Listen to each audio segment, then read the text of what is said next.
Okay, welcome to Chapter 23 in the philosophy book, Network Architecture, page 399. So before we start, network architecture, before we had VLANs, virtual LANs, the physical and the logical network were essentially the same. Okay, I'm not talking about topology. I mean, like a star or a ring topology. That's not what I'm talking about. I'm talking about the fact that, cabling basically decided how things were, both logically and physically. So with VLANs, I can split things up and make, lots and lots of subdivisions inside a subnet. And we'll talk about that in a minute. So on page 400, they start talking about what's the difference between a virtual LAN, a VLAN, and a subnet. So subnet is all about breaking up your network for purposes of routing. That's what it's for. The idea would be, I need to separate the traffic from this group over here to that group from that group over there, and so therefore I'm going to put them in a different subnet, and I'm going to put a router between the two subnets. That's what routers do. They pass data between two subnets. So unfortunately, what that basically means is once you've got the subnets put together, they can't really be further subdivided. I mean, yeah, you could put more subnets in, but I'm talking about, once you got a subnet, and then you realize, let's say you put a subnet per floor in a building. So you had a 4-story building, and the first floor had these customers, and the second floor had these customers. But the accounting department is actually on the second floor and the third floor. But now, the only way that they can talk to each other, they have to go through that little router guy. So a VLAN would allow you to say, even though these things are set up physically, I'm going to fix it so that all the people in the accounting group can have all their traffic routed together. Okay, so that's what it's all about. It's about splitting a switch. Okay, you have a switch that's handling a single subnet, and I'm separating it by the types of traffic or the customer type or something like that. In technical terms, this is not a technical course, but in technical concern, it's really what's called a broadcast domain. Okay, that's how it's typically looked at. Okay, so we're going to do a little bit of history, because I'm sure you've already taken some sort of a networking course. The OSI model. Okay, here's the infamous OSI model. Layer 1 is the physical. That's like wire. The data link is like in the Ethernet world, that's the MAC address, okay? The network part is where the IP addresses come in. Transport is all about, how fast can I go and how reliable is my stuff. The session, presentation, and application, those are often kind of merged together. So basically, skipping one because, either you're doing a radio across the air or you have a optical or a wire. So basically we're talking 2, 3, and 4. So layer 2 is about where switches happen, okay? That's the data link layer. Layer 3 is where routers happen, because I'm routing between subnets. And layer 4 is where error control and flow control occurs. Oops, I didn't get that packet. It somehow got corrupted. Could you send it to me again? Kind of a thing. Okay, there's a cool mnemonic that you may have learned on how to get these guys in the right order. All right, here's the one that I remember. Please do not throw sausage pizza away. Please do not throw sausage pizza away. I thought that was kind of cool. There's one that does it backwards. I've seen it before. All people seem to need data processing, going that way. Okay. Anyway, yes, when you come to certification exams, they love questions on, the OSI model. Not so much here. Okay, so on page 402, they start talking about, the wired office network, a typical thing you'd expect to see in a cube farm or a bunch of offices. So wired and wireless. So is wireless just as fast? Let's just say you had, I don't know, I'm making these numbers up, so just bear with me. So let's say I have a 10 gigabit or 10 megabit per second Ethernet cable going to my machine, and I have exactly the same 10 megabit per second wireless connection. Let's just assume that's the case. So they're both going to be running at the same speed because I just told you they were both 10 megabit per second. No, no, they're not. Wireless is just inherently unstable and kind of flighty. And for example, this is a real life scenario that I have at my house. I have a laptop, and it has both a wireless and wired. And when it comes time for me to do backup on the laptop, if I jack in the Ethernet cable, pop into that guy, I can do a backup in, say, I don't know, 20 minutes. If I was to do the exact same backup over the wireless connection, it's going to take 30 minutes using the exact same speed of the link. It's just that if you were to look at the amount of data going through, when it's on the wired, it's perfectly smooth. It's just if you were to follow a graph, I mean, it may have a little wiggle to it, but it's perfectly smooth, non-stop, steady stream of data. In wireless, it's going woo, woo, woo, woo. Just so much more going on that it just slows things down. So, is that a good reason not to have wireless? Well, to tell you the truth, in corporate America, that's not really the reason. The real reason is going to be security. I just don't want to have to deal with wireless, security issues. It's just, inherently a bad idea if you're trying to keep secrets.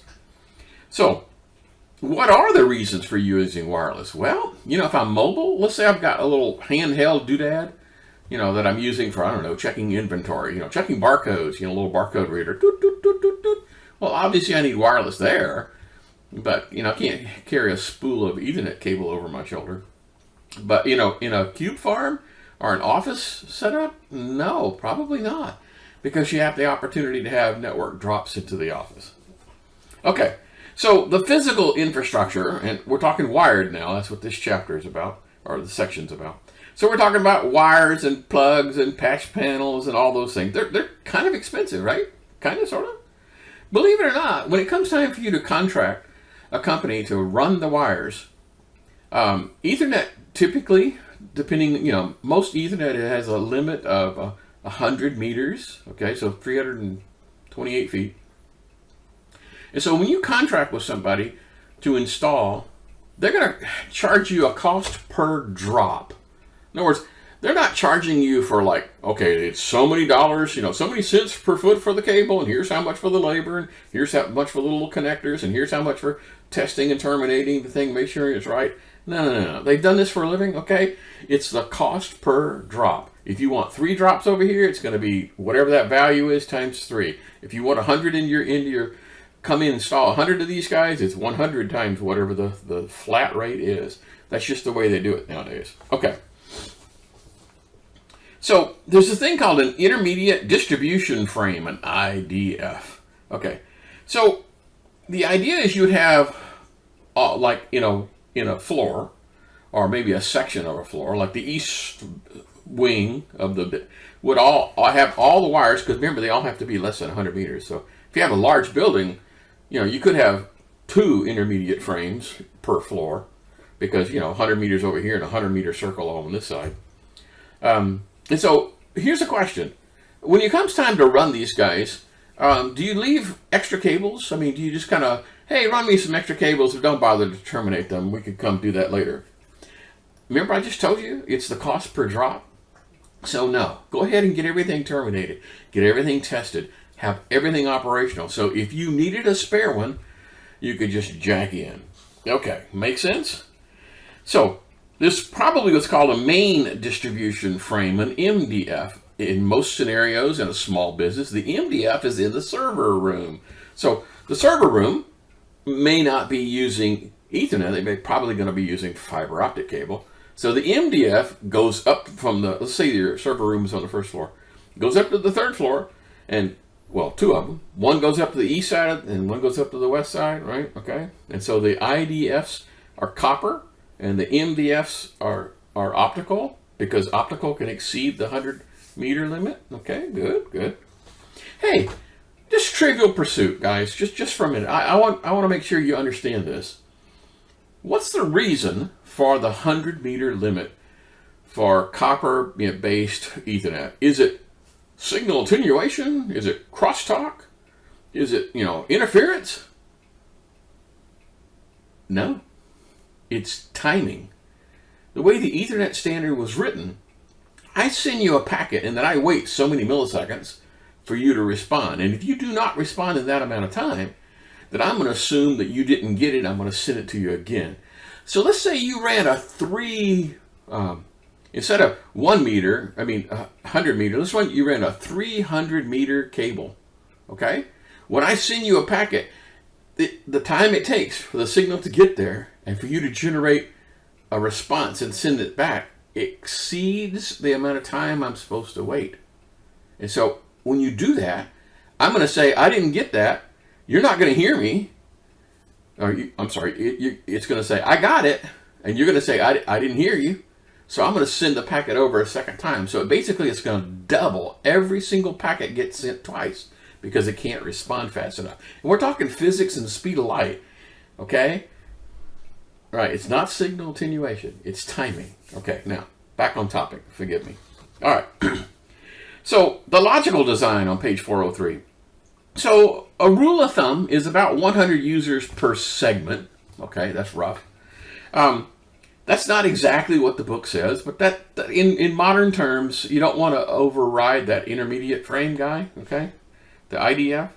So 100 per IDF is about right. So there's some interesting ways you can do this.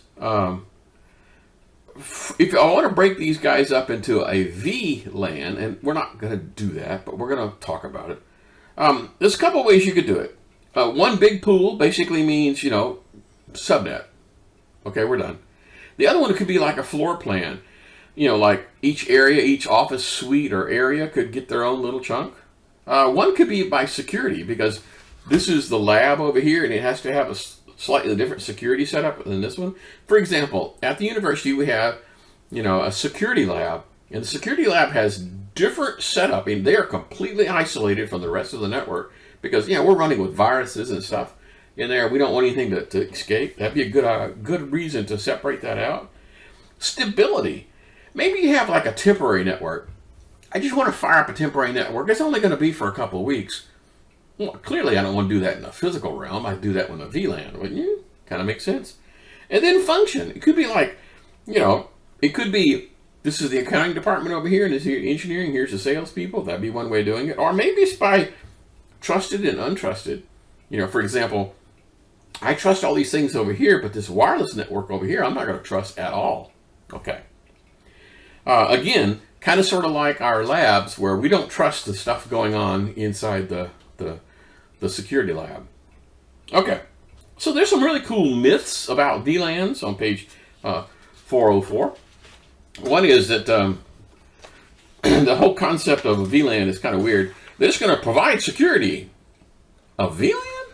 Well, it is going to separate the traffic, and separating the traffic could help you if you did other things. Could help you with security, yeah. It's going to improve performance. Well, no, it still goes through the same switch. You still have 100 users going through that switch. The only way you could really improve performance is if you took users off or got another switch, right? And it's really about the collision domain. I kind of mentioned that term before. Let's say I had 24 ports on a switch. They're all contending for the same amount of bandwidth and operations. If I had VLANs, I could have like 2 12-port setups. And so therefore it's fewer number of ports that are being held into contention for collisions. Again, this is not a network course. Hopefully you're going to remember all these terms like collision and OSI and all those kinds of things. Okay, I am going to ask you to remember what a VLAN is. It's just a further subdivision, a logical network you could take a single subnet and break it up, or you could even combine multiple subnets to combine things together. So it's splitting and combining for some reason. Mostly it's about, I want to share the traffic. For example, let's just say you had a server in the server room that only the engineering department used. No one else did, but they're way over here on the 3rd floor. Well, I don't want to have that traffic contend with all the rest of the traffic in the building. So I create a VLAN so the engineering department on the 3rd floor can talk to that server in the server room on the 1st floor without any other contention going on. It speeds up that part of the connection. Okay, we're coming up on the 15-minute mark. You guys know how this works.